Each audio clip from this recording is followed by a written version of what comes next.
আল্লাহর আশিক ও সালেক বৃন্দ, সূরা মাইদা আয়াত নম্বর 61। আল্লাহ এই আয়াতে মুবাহেলার ঘটনার দিকে ইঙ্গিত করেছেন।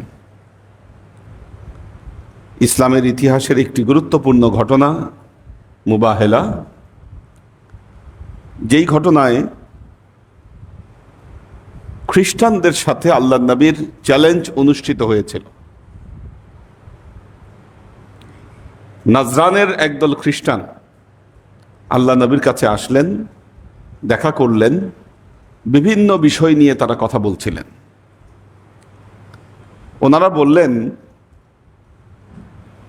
যে ঈসা আলাইসাল্লাম, খ্রিস্টান ধর্ম মতে ঈসা আলাইসাল্লাম আল্লাহর পুত্র, নাউজুবিল্লাহ। আল্লাহ নবী কোরআন থেকে দলিল দিলেন এবং বললেন ঈসা ইবনে মারিয়াম তিনি আল্লাহর পুত্র নন, বরং তিনি আল্লাহর নবী। আল্লাহ নবী বললেন আমরাও ঈসা ইবনে মারিয়ামকে মানি, কিন্তু আমরা তাকে নবী হিসাবে মানি, তিনি আল্লাহর পুত্র নন, তিনি নবী। তখন নাজরানের খ্রিস্টান দল চ্যালেঞ্জ করে বসে আল্লাহ নবীকে যে না, আপনি ঠিক বলছেন না, বা আপনার কোরআনে যা বলা হয়েছে এটা ঠিক নয়, বরং আমরা যা বলছি এটাই ঠিক। খ্রিস্টানদের মধ্যে এই ব্যাপারে দুটো মত। একদল আবতার মতবাদে বিশ্বাস করেন, মনে করেন যে স্বয়ং আল্লাহই যিশুর রূপ ধরে পৃথিবীতে আসছে, এটা বাইবেলে লেখা আছে। আবার কেউ কেউ বলে যে ঈসা ইবনে মারিয়াম তিনি আল্লাহর পুত্র। আল্লাহর নবী বললেন না, এর কোনোটাই নয়, তিনি আল্লাহর বান্দা এবং আল্লাহর নবী। তখন চ্যালেঞ্জ করলো। চ্যালেঞ্জ করার ফলে আল্লাহর নবীও তাদেরকে চ্যালেঞ্জ করলেন, বললেন আমি চ্যালেঞ্জ করছি তোমাদেরকে, চলো আমরা প্রমাণ করি কারা সত্য এবং কারা মিথ্যা। এটাকে মুবাহেলা বলে। পূর্বের জামানায় এটা হতো। আপনারা জানেন, বনি ইসরাইল যখন কোরবানি করেছিল, আল্লাহর তরফ থেকে আগুন এসে একজনের কোরবানিকে পুড়িয়ে দিয়েছিল। এটা করত, এটা আগের যুগের এই প্রথাগুলো ছিল।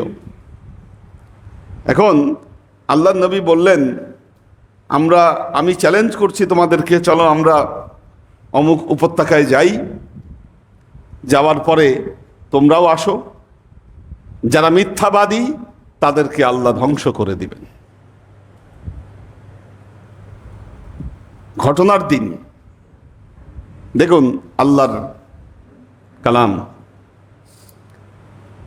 আউযু বিল্লাহি মিনাশ শাইতানির রাজীম।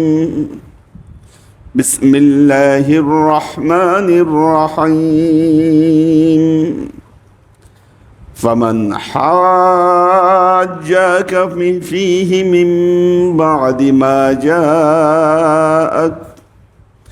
ما جاءك من العلم فقل تعالوا ندع أبناءنا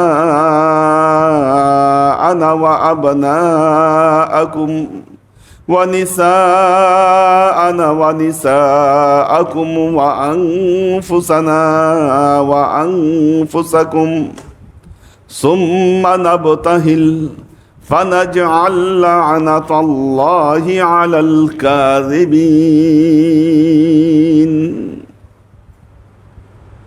আল্লাহ তার নবীকে বলছেন ফামান হাজ্জাকা ফীহি, যারা আপনার সাথে এই বিষয়ে তর্কে লিপ্ত হয়, মিন বা'দি মা জাআকা মিনাল ইলমি, সঠিক এলেম আল্লাহর তরফ থেকে আপনার কাছে আসবার পরেও যারা এ বিষয়ে আপনার সাথে তর্কে লিপ্ত হচ্ছে, ওহী আসে আল্লাহর কাছে, আল্লাহ নবীর কাছে, ওহী আসার পরেও যারা এই ব্যাপারে আপনার সাথে তর্ক করছে,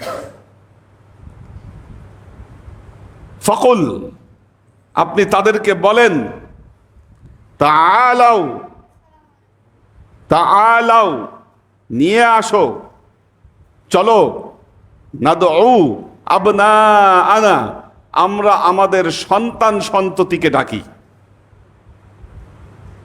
ওয়া আবনাআকুম, তোমরা তোমাদের সন্তান সন্ততিকে ডাকো। নিসা আনা, আমরা আমাদের নারীদেরকে ডাকি।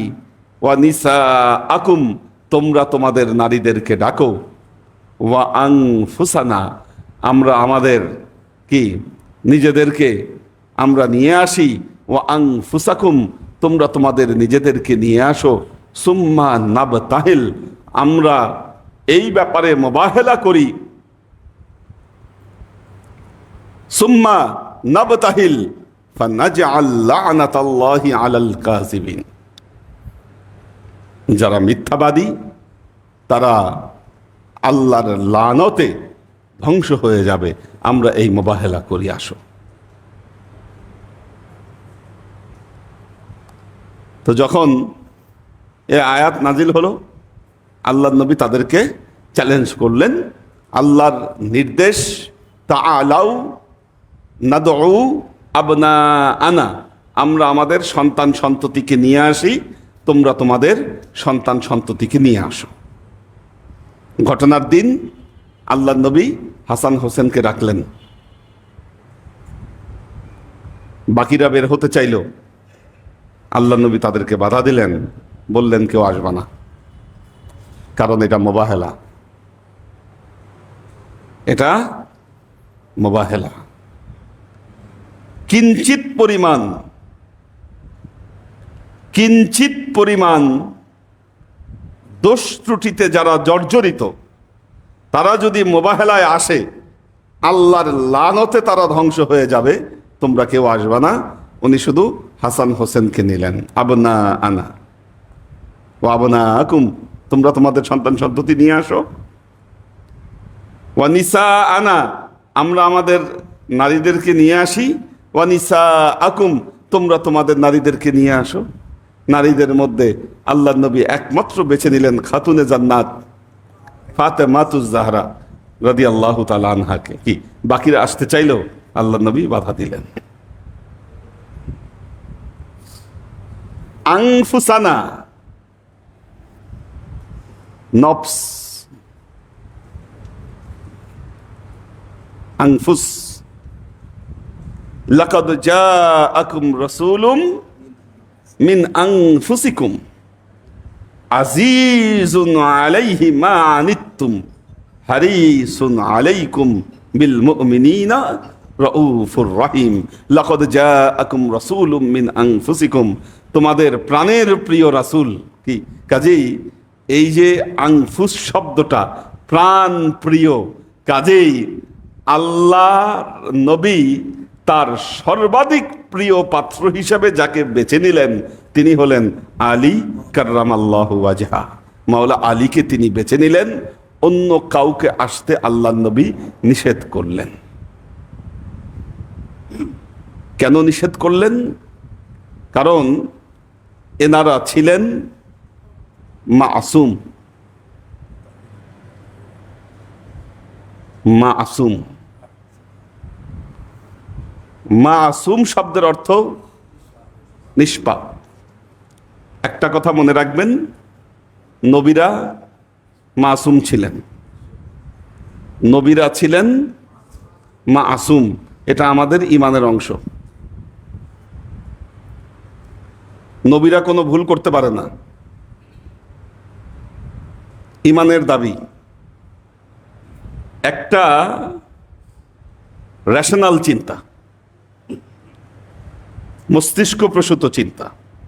এখন আপনার মস্তিষ্ক বলবে মানুষ ভুল করতে পারে না, এ কি হয়?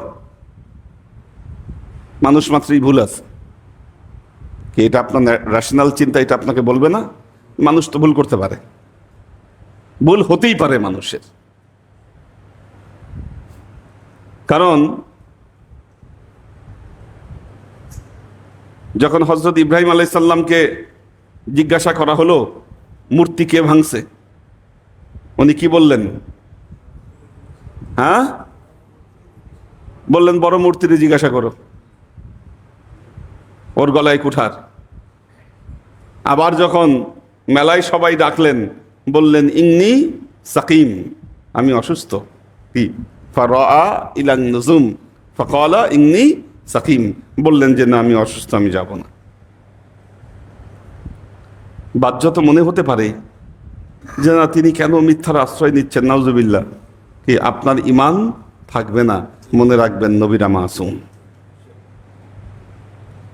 এখন আপনার রেশনাল চিন্তা বলবে একটা মানুষ কি মাসুম হতে পারে, এটা কি সম্ভব?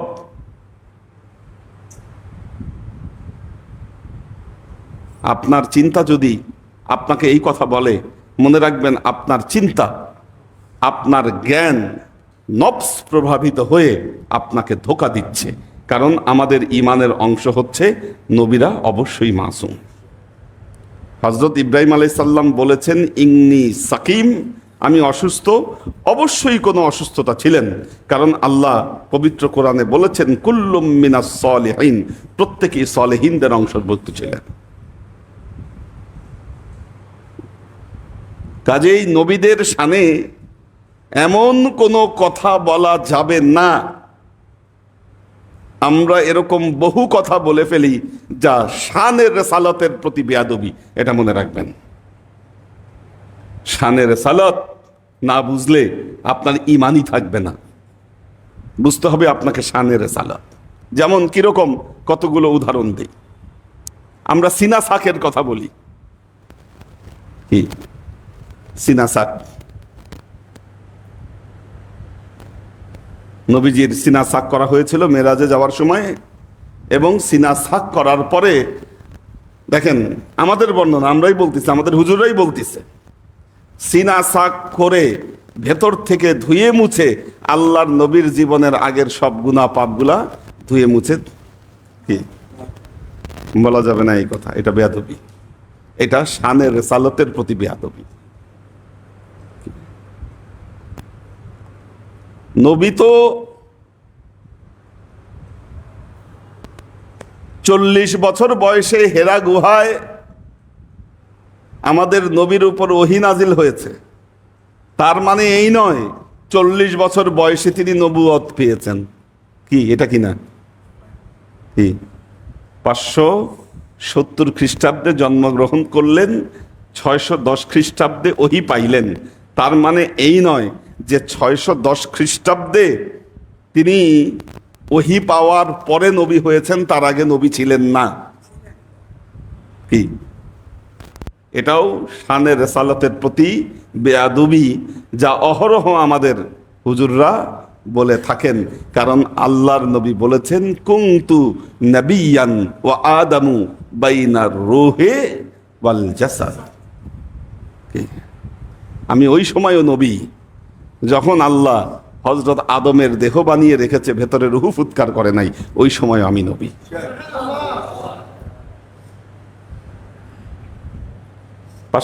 610 খ্রিস্টাব্দে ওহী পেয়েছে, জিব্রাইলের সাথে প্রথম দেখা হয়েছে। এই কথাগুলো কেন বলা হয়?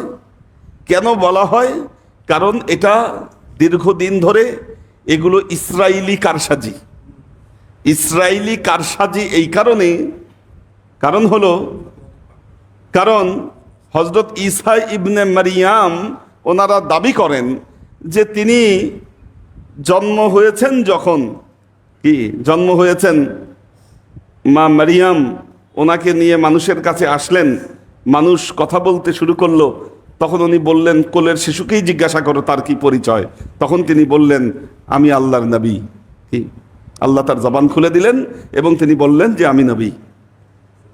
তাহলে উনি জন্মগত নবী, আর আমাদের নবী 40 বছর পরে নবুয়ত পেয়েছে। তার মানে কি নবীকে খাটো করার প্রয়াস। এটা কি নবীকে খাটো করার প্রয়াস না? এনারাই বলেন,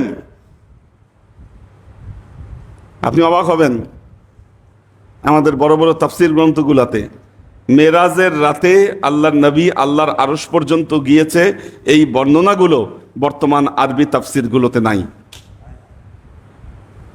আমি চ্যালেঞ্জ করছি, দেখাতে পারবেন না। তাফসীরে মারিফুল কোরআনে নাই, তাফসীরে জালালাইনে নাই। তো এই যে বড় বড় যে তাফসীরগুলো আপনারা পড়ান, এগুলা তাফসীরের মধ্যে এই বর্ণনা নাই, নাই বর্ণনা, এগুলো আনে নাই। তাহলে বলতেছে, তাহলে এই যে সূরা নজম, আপনি যে বললেন সূরা নজম, সূরা নজমের যে ব্যাখ্যা, সুম্মা দানা ফাতাদাল্লা ফাকানা কাবা কাউসাইনি আও আদনা ফাআওহা ইলা আবদিহি মা আওহা, এখানে বলতিছে, আপনি তাফসিরে লিখতেছে সব বড় বড় তাফসির গুলাতে, সুম্মা দানা ফাতাদাল্লা ফাকানা কাবা কাউসাইনি আও আদনা, ইয়ানি জিবরাইল। তাফসিরে লেখা আছে এই কথাগুলা, অর্থাৎ জিবরাইলের সাথে এই ঘটনা ঘটছে, আল্লাহর সাথে ঘটে নাই। ব্যাখ্যা উল্টাই দিছে কেন? কারণ ইহুদিরা দাবি করে কাল্লামাল্লাহু মূসা তাকলিমা, আমাদের নবী মূসা আল্লাহর সাথে কথা বলছে। কি এটা ইহুদিদের দাবি? তে কথা বলছে কোন জায়গায়? ওয়াদিয়ে মুকাদ্দাসে কথা বলছে, তাও সরাসরি না, আগুনের মাধ্যমে আল্লাহর হযরত মূসা আলাইহিস সালামের সাথে কথা হয়েছে। দ্বিতীয়ত, মূসা আলাইহিস সালাম একটু দেখতে চেয়েছিল আল্লাহকে, বলেছে লাং তারানি, মূসা আমাকে দেখতে পারবা না।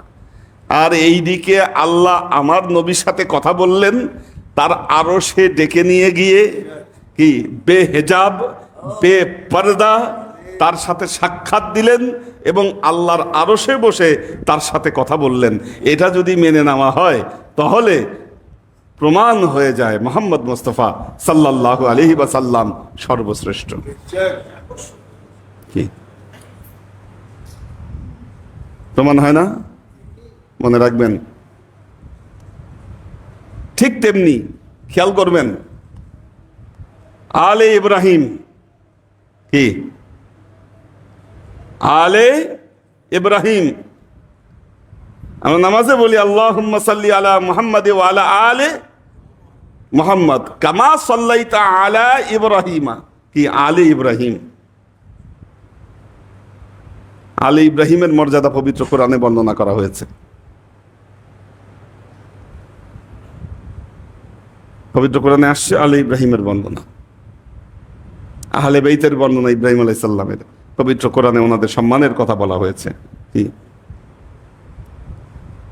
ইব্রাহিম সালাম দোয়া করেছিলেন, তার দোয়াগুলোর মধ্যে আমিন যুররিয়াতি বলেছিলেন আল্লাহকে, আল্লাহ তুমি আমার বংশধরকেও তুমি সম্মানিত করো। আল্লাহ বললেন লাই ইয়ানালি আহাদিজ জালিমিন, কি লা ইয়ানা আহাদিজ জালিমিন, যারা জালেম কি তারা কি হবে? তারা সম্মানিত হবে না, বাকিরা সম্মানিত হবে। তাহলে আলে ইব্রাহিমের মর্যাদা আছে, আলে ইয়াকুবের মর্যাদা আছে, তাহলে কি আলে মুহাম্মদের মর্যাদা নাই? কি আল্লাহর নবীর স্পষ্ট হাদিস, যে নামাজে আমার এবং আমার আলের প্রতি দরুদ পড়া হয় না সে নামাজি হয় না।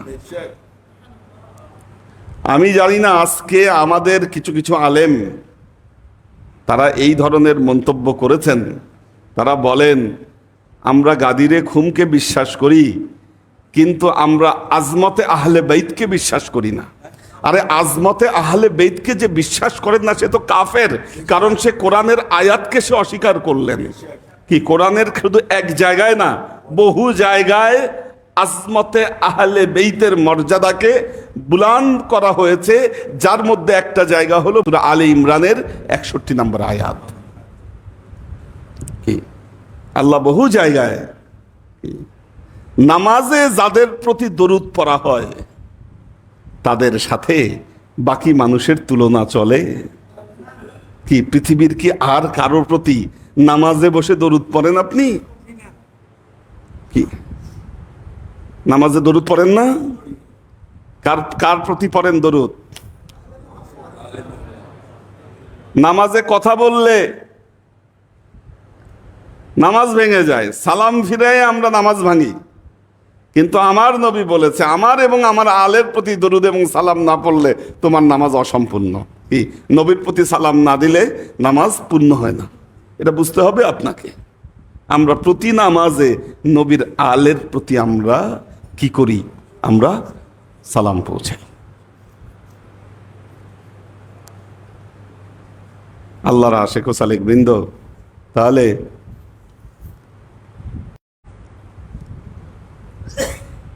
এই যে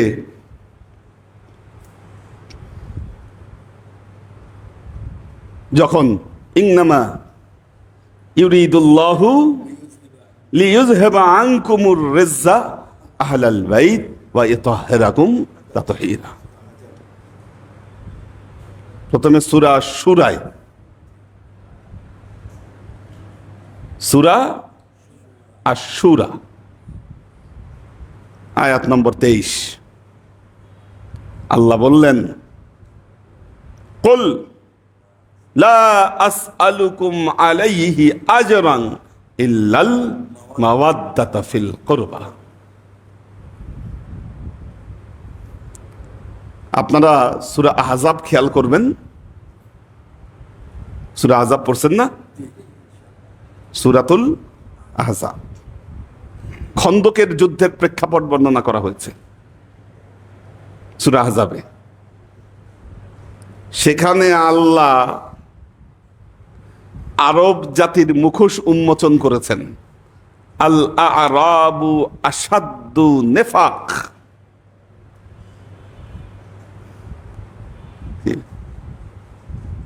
আরবেরা যে কত নেফাকের মধ্যে আছে আল্লাহ তো দেখতেছে। কারণ ইসলামটা এমন কঠিন জায়গায় আল্লাহ পাঠিয়েছে যাতে সবচাইতে কঠিন জায়গায় ইসলামটা স্যুট হয়ে যায়, তাহলে আর পৃথিবীর কোথাও এটা স্যুট হতে আর সমস্যা হবে না।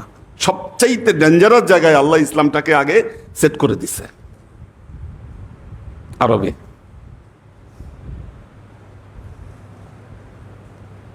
এবং আল্লাহ কোরআন এটাও বলেছেন, ওয়া ইন্না মিন আহলিল মদিনা, এটাও ইন্না মিন আহলিল মদিনা মারাদু আলান নিফাক। খন্দকের যুদ্ধে যখন শত্রুরা ঘিরে ধরেছে, তখন মদিনাবাসীদের মধ্যে কেউ কেউ কাফেরদেরকে সহযোগিতা করতেছে। আল্লাহ তার নবীকে জানাই দিলেন, ওয়া ইন্না মিন আহলিল মদিনা মারাদু আলান নেফাক, এই মদিনাবাসীদের কেউ কেউ কিন্তু নেফাকিতে জড়িত। যখন ইমাম আবু হানিফা রহমতুল্লাহ আলাই দেখা করতে গিয়েছিলেন ইমাম মালিকের সাথে মদিনায়, ইমাম মালিক মসজিদে নববীতে থাকতেন এবং মসজিদে নববীতে দার্স দিতেন, আর এইদিকে ইমাম আবু হানিফা ছিলেন কুফায়। উনি ইমাম মালিকের কথা অনেক শুনেছেন, দেখা করতে আসছেন ইমাম মালিকের সাথে। বয়সে বড় ছিলেন ইমাম আবু হানিফা। এখন উনি গেলেন মদিনায় মসজিদে নববীতে, দেখলেন ইমাম মালিক দার্স দিচ্ছে। দার্স যখন শেষ হয়েছে তখন গিয়ে সালাম দিছে, আসসালামু আলাইকুম। ইমাম মালিক বলছে, কে আপনি, কোত্থেকে আসছেন? মিন আইনা। তো ইমাম আবু হানিফা বলছেন, আনা মিনাল কুফি।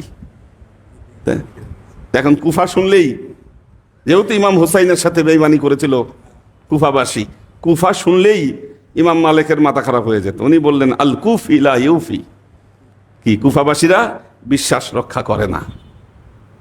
তখন ইমাম আবু হানিফা জবাব দিলেন, এই আয়াতটা বললেন কোরআনের, ইন্না মিন আহলিল মদিনা মারাদু আলান নিফাক। আল্লাহ তো কোরআনে বলছে মদিনাবাসীদের মধ্যেও মুনাফিক আছে। এই কথা যখন শুনছেন তখন ইমাম মালিক দাঁড়ায় গেছে, কারণ উনি চিন্তা করলেন মসজিদে নববীর ভেতরে ইমাম মালিকের সামনে কোরআন দিয়ে আয়াতের দলিল দিচ্ছে, জবাব দিচ্ছে, এ নিশ্চয়ই ইমাম আবু হানিফা ছাড়া আর কেউ না। বলছে, আংতা আবু হানিফা, কি জড়ায় ধরছে দুইজন। তো এটা বললাম এই কারণে আল্লাহ তো সব জানতেছেন কি আসলে ঘটবে। আল্লাহ জানেন কি ঘটবে। তার নবীর উপর আয়াত নাজিল করলেন সূরা শুরা, কুল লা আসআলুকুম আলাইহি আজরান ইল্লাল মাওয়াদ্দাতা ফিল কুরবা। হে নবী, আপনি বলে দেন, লা আসআলুকুম আলাইহি আজরা, আমি তোমাদের কাছ থেকে কোনো প্রতিদান চাই না, একটা প্রতিদান চাই, ইল্লাল মাওয়াদ্দাতা ফিল কুরবা, তোমরা আমার নিকট আত্মীয়র সাথে ভালো ব্যবহার করবা। ইল্লাল মাওয়াদ্দাতা ফিল কুরবা, মাওয়াদ্দাতা ফিল কুরবা আল্লামা জালালউদ্দিন সুয়ুতির লেখা তাফসিরের দুররে মানসুর, কি দুররে মানসুরের মধ্যে এই রিওয়ায়াত দেওয়া হয়েছে। এই আয়াত যখন নাজিল হলো, আল্লাহর নবীকে প্রশ্ন করা হলো, মানহুম, কি মানহুম মাওয়াদ্দাতা ফিল কুরবা। কি তখন আল্লাহ নবী বললেন, আলী ওয়া ফাতেমা ওয়া আবনা আহুম। মাওয়াদ্দাতা ফিল কুরবা হলো আলী, ফাতেমা এবং তার সন্তানেরা।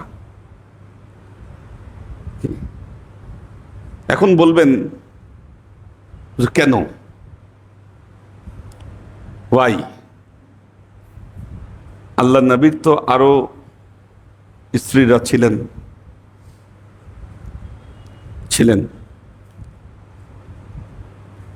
কেন মা ফাতেমা এবং আলী এবং তার বংশধরদেরকে বা তার সন্তানদেরকে আল্লাহ এই মর্যাদা দান করলেন? কারণ আমরা দেখতে পাই এখানেও আল্লাহ মুবাহালার দিন আল্লাহ কাউকে বের করলেন না, আল্লাহ নবী বের করলেন একমাত্র পাক পাঞ্জাতুনকে। প্রথমত মনে রাখবেন,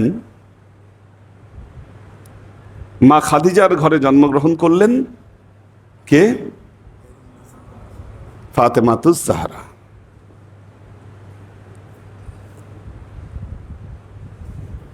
তার মা খাদিজাতুল কুবরা,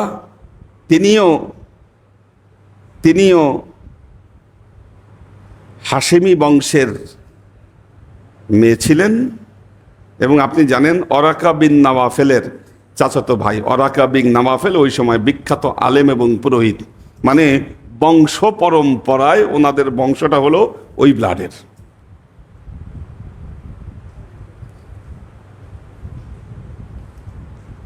সবচাইতে হাস্যকর ব্যাপার, আমরা কি করেছি? খাজা আবি তালেব, কি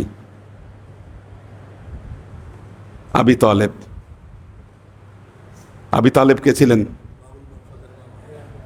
হ্যাঁ, আলী রাদিয়াল্লাহু তাআলা আনহুর বাবা আবি তালেব।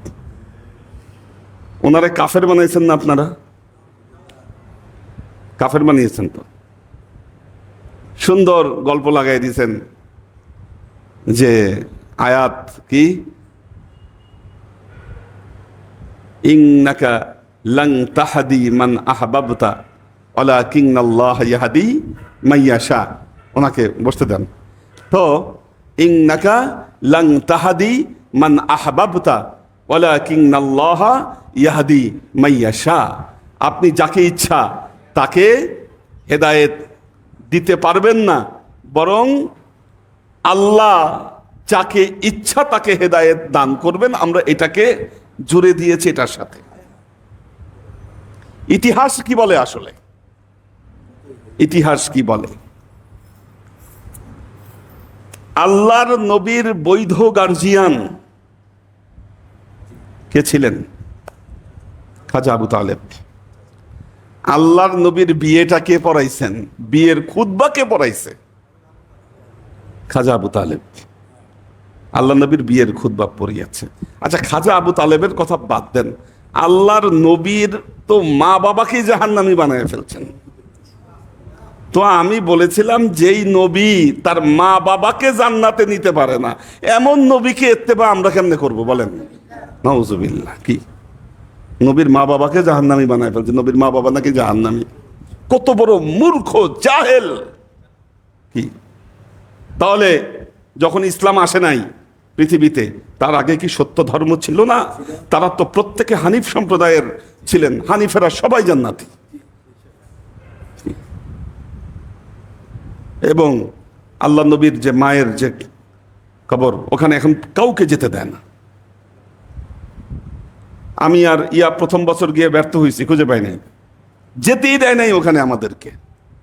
কারণ যেই শহরে আবওয়া যে শহর, ওখানে নেমে আমরা ঘুরছি, ওখানে খালি মানে 1-1.5 ঘন্টা শুধু ঘুরছি, আর আরো বেশি হবে, 2 ঘন্টার উপরে হবে, শুধু ঘুরছি, কেউ বলে না। জিজ্ঞাসা করলে একটা মজার ব্যাপার, এখানে উনি আমার সাথে ছিল, জানে, যাকেই জিজ্ঞাসা করছি বলে পুলিশে ধরবো তোমারে। কেউ বলে না, কথাই বলে না আমাদের সাথে। ঘুরতেছি, এদিক যাই সেদিক যাই, কোথাও আর খুঁজে পাচ্ছি না মা আমেনার কোথায়। শেষে আমাদের যে ড্রাইভার,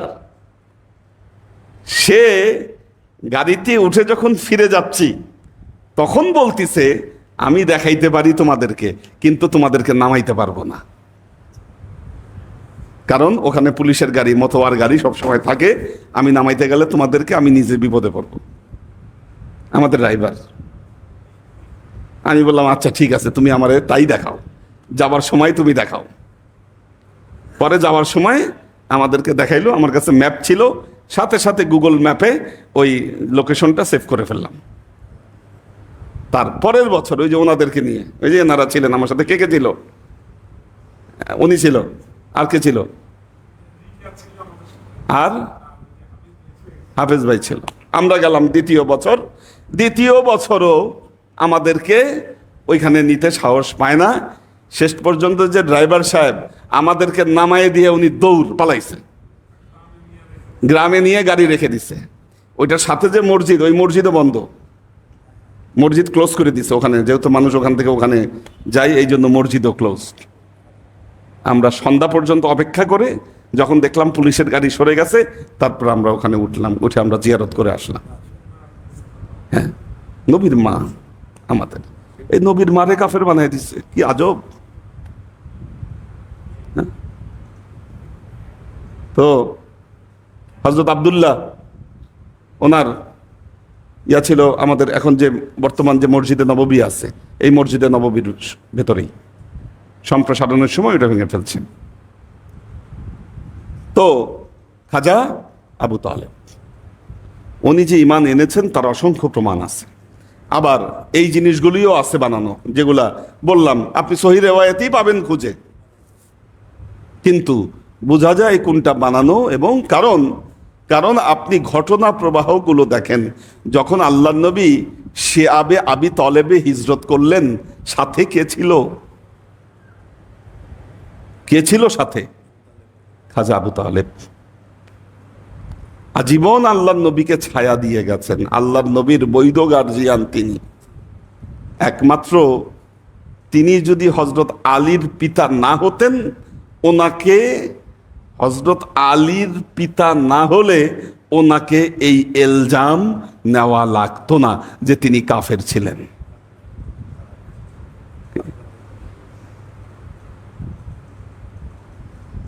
আল্লাহর আশেক ও সালেক বৃন্দ, দেখেন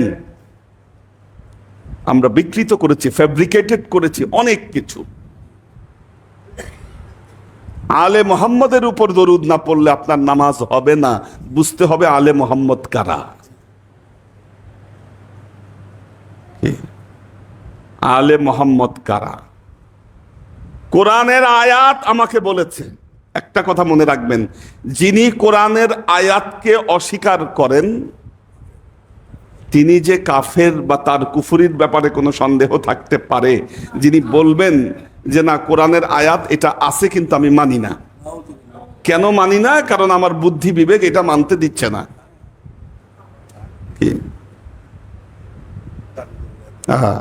আল্লাহ বলছেন ইন্নামা ইউরিদুল্লাহু লিইযহিবা আনকুমুর রিজ্জা আহলাল বাইত ওয়া ইউতাহহিরাকুম তাতহীরা।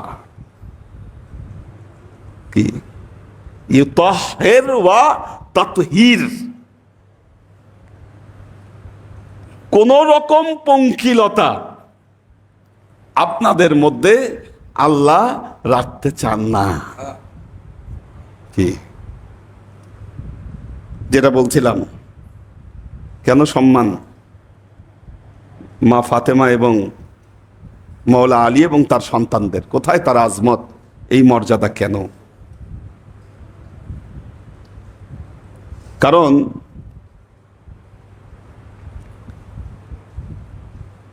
আল্লাহর নবীর কোনো পুত্র সন্তান ছিলেন না। যারা জন্মগ্রহণ করছেন একে একে 4 জন ইন্তেকাল করেছেন। আল্লাহ নবীর পুত্র সন্তান 4 জন ইন্তেকাল করেছেন। ইন্তেকাল করার পর এখন মক্কার কাফেররা বলতিছে এর আবতার নবী, নির্বংশ নবী, নাউজুবিল্লাহ, নবীকে বলতিছে।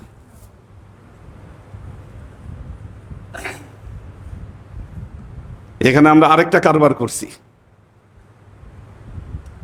হাউস না, হাউজের নাম যে হাউজে কাউসার, কবে থেকে হয়েছে আমি জানি না, কিন্তু দেখবেন হাদিসের ভাষায় এই হাউজে কাউসার আমরা যেটাকে বলছি সব জায়গায় বলা হয়েছে ইংদাল হাউস।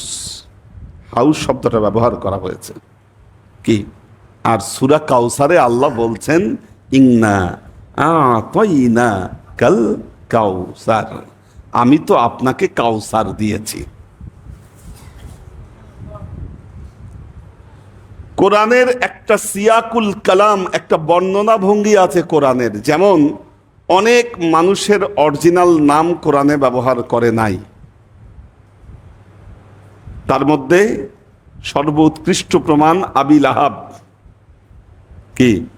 তাব্বাত ইয়াদা আবি লাহাবিউ ওয়া তাব, ধ্বংস হোক তাব্বাত ইয়াদা, আবি লাহাবের হাত ধ্বংস হোক।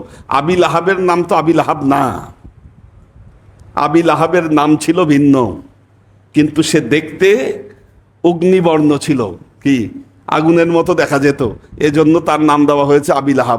বলতেছে নবী নির্বংশ।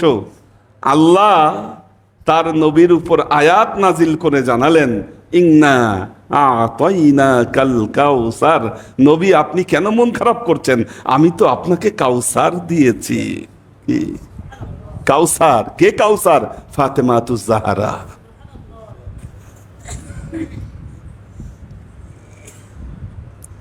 আল্লাহর নবীর ওরসজাত একমাত্র কন্যা।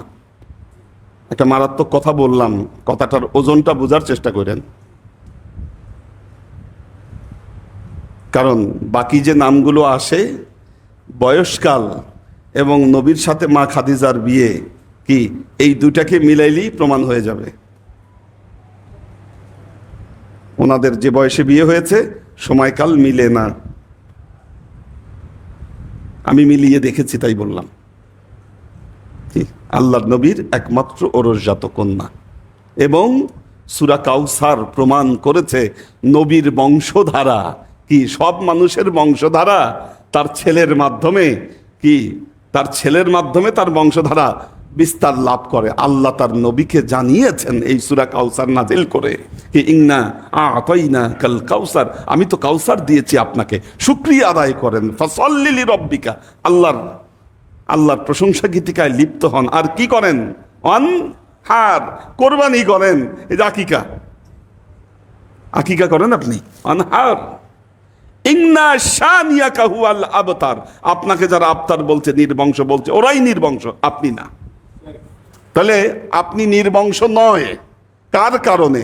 এই যে কাউসারের কারণে, ফাতেমাতুজ জাহরার কারণে আপনি নির্বংশ নয়। তার মানে আল্লাহ কোরআনের আয়াতে এই প্রমাণ দিয়ে দিয়েছেন আপনার বংশর বাতি জ্বালাবে ফাতেমাতুজ জাহরা। এবং তাই ঘটেছে জীবদ্দশায়, কি এটাই ঘটেছে। আলীকে বনু হাশেমের, কি বনু হাশেমের যিনি ধারার,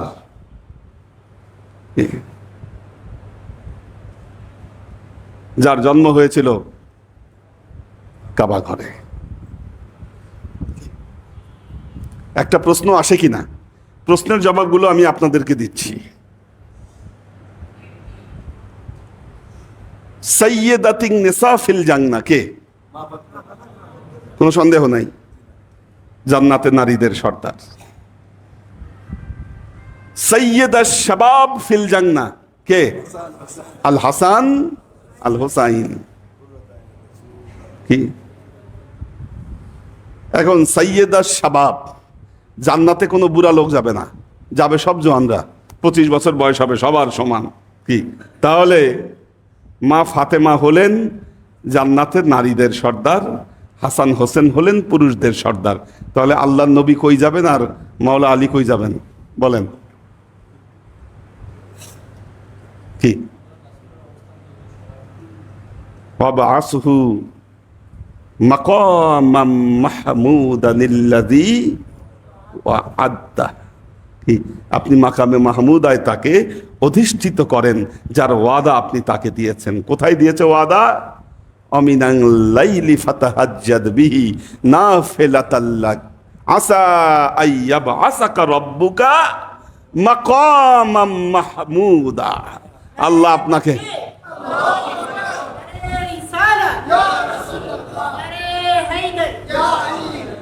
এই যে মাকামে মাহমুদা কি আল্লাহর নবীর অবস্থান থাকবে মাকামে মাহমুদা কি ওইটার উপরে আর কারো অবস্থান নাই। হিজরতে যাচ্ছেন আল্লাহ নবী, হিজরতে না, হিজরতে যাচ্ছেন, নিজের বিছানায় শোয়াইলেন কাকে? মাওলা আলীকে। এবং আল্লাহর নবীর অনুপস্থিতিতে মক্কায় আল্লাহর নবীর যত কার্যক্রম আছে, তার ঋণ আছে, যা কিছু আছে, সব কিছু ম্যানেজমেন্টের দায়িত্ব ওনার উপর ন্যস্ত করলেন। রওনা করলেন মদিনায়, সাথে হযরত আবু বকর রাদিয়াল্লাহু তাআলা আনহু। একটা জিনিস মনে রাখবেন, আহলে বেইতের সম্মান বললে খলিফাদেরকে বা নবীদেরকে খাটো করা হয় না, ওনাদের সম্মান ওনাদের জায়গায় কি, কিন্তু এটা তুলনার জায়গা নয়। কারণ ইন্নামা ইউরিদুল্লাহু লিইযহিবা আনকুমুর রিজা আলাল বাইত, এই আয়াত নাজিল হয়েছিল মা উম্মে সালমার ঘরে। নাজিল হওয়ার পরে আল্লাহ নবী সেখানে হযরত আলী, মা ফাতেমা, হাসান হোসেনকে ডাকলেন, নিজের গায়ের চাদর দিয়ে জড়ায় ধরলেন, বললেন হা উলাই আহলে বাইত, এরাই তো আমার আহলে বাইত, এরা আমার আহলে বাইত। মা উম্মে সালমা বললেন ইয়া রাসূলুল্লাহ, আমি কি এদের অন্তর্ভুক্ত নই? কি আল্লাহ নবী বললেন, উম্মে সালমা না, তুমি অন্তর্ভুক্ত নও, তবে তুমি তোমার মর্যাদায় অধিষ্ঠিত, তোমার মর্যাদা তোমার কাছে। এই জন্য উম্মে সালমা জীবন এই আহলে বাইতের পক্ষ নিয়ে গেছেন, জীবন। কি যত ক্রাইসিস আসছে তিনি আহলে বাইতের পক্ষে ছিলেন, মা উম্মে সালমা। তো এটা তুলনার বিষয় নয়। কি হযরত আবু বকরের মর্যাদা ওনার কাছে, কারণ ওনারা যখন রওনা দিচ্ছেন হিজরতের সময়, যখন গারে সাউরে অবস্থান করলেন, ওখানেও তো আল্লাহ ওহী নাজিল করেছিলেন। ইজহুমা ফিল গার ইজ ক্বালা লিসাহিবিহি লা তাহজান ইন্নাল্লাহা মা'ানা, বলেছে আল্লাহ ইজ ক্বালা লি সাহিবিহি, তার সাহেব, তার সাথী তাকে বলল লা তাহজান ইন্নাল্লাহা মা'ানা, ভয় পেও না, আল্লাহ আমাদের সাথে আছেন। কি আহলে বেইতের মর্যাদা বুলন্দ করা মানে এনাদেরকে গালাগালি করা নয়, কারণ আহলে বাইতের সাথে কারো তুলনা চলে না। আহলে বাইত মাসুম, কোরআনের আয়াত তার প্রমাণ। কাজেই আল্লাহর আশেক ও সালেক বৃন্দ, এই যে পাঁচজনের যে মর্যাদা আল্লাহ যে বৃদ্ধি করেছেন কোরআনের বিভিন্ন আয়াতের দ্বারা, কয়টা আয়াত অভাব নাই। তো এটা কেন বোঝা গেল?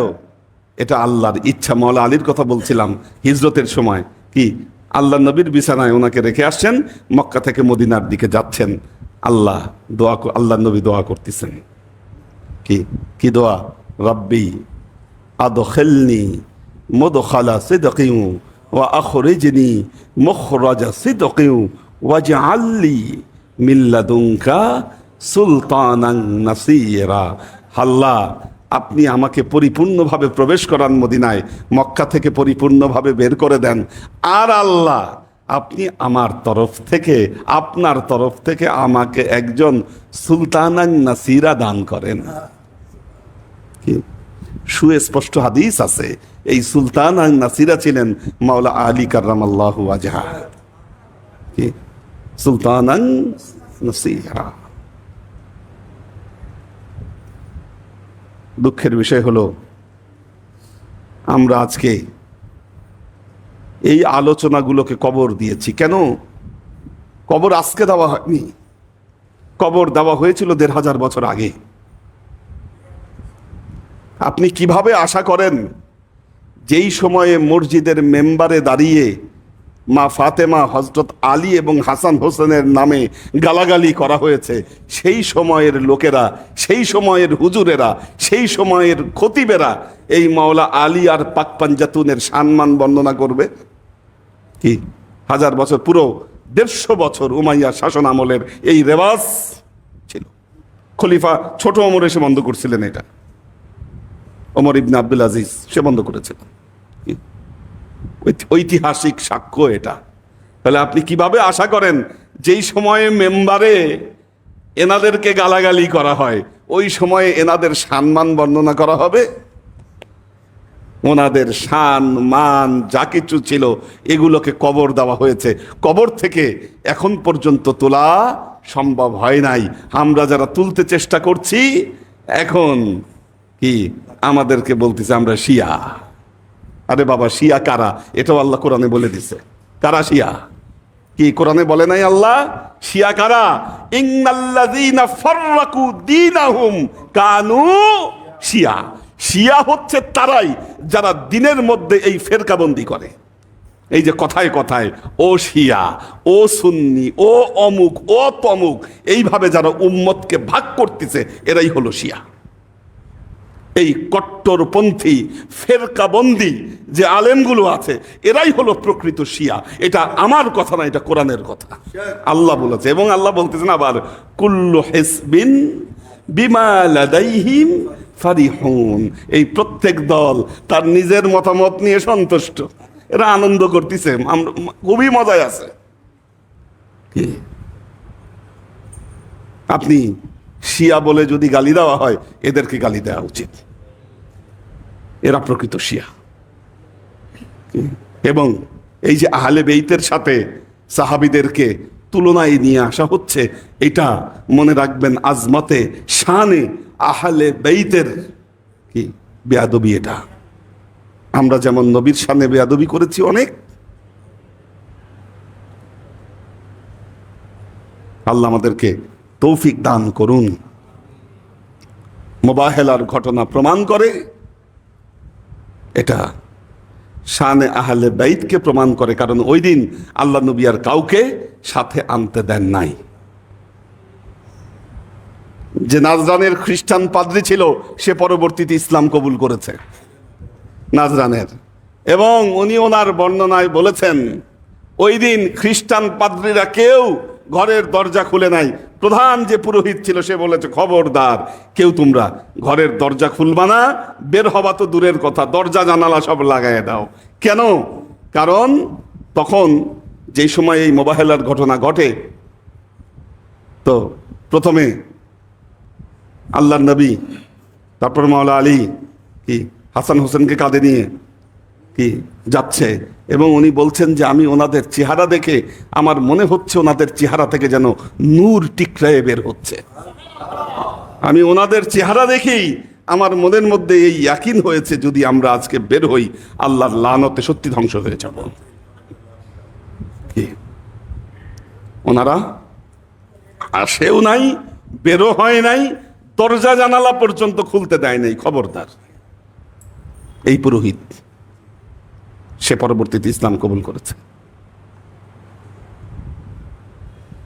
আল্লাহ আমাদেরকে তৌফিক দান করুন, সত্যকে যেন আমরা জানতে পারি এবং সত্য প্রকাশে যেন আল্লাহ যেন আমাদেরকে, কারণ ওয়ালা ইয়াখাফুনা লাউমাতা লাইমিন, কি লাউমাতা লাইমিন থাকবেই, কিন্তু এটাকে ভয় পাওয়া যাবে না।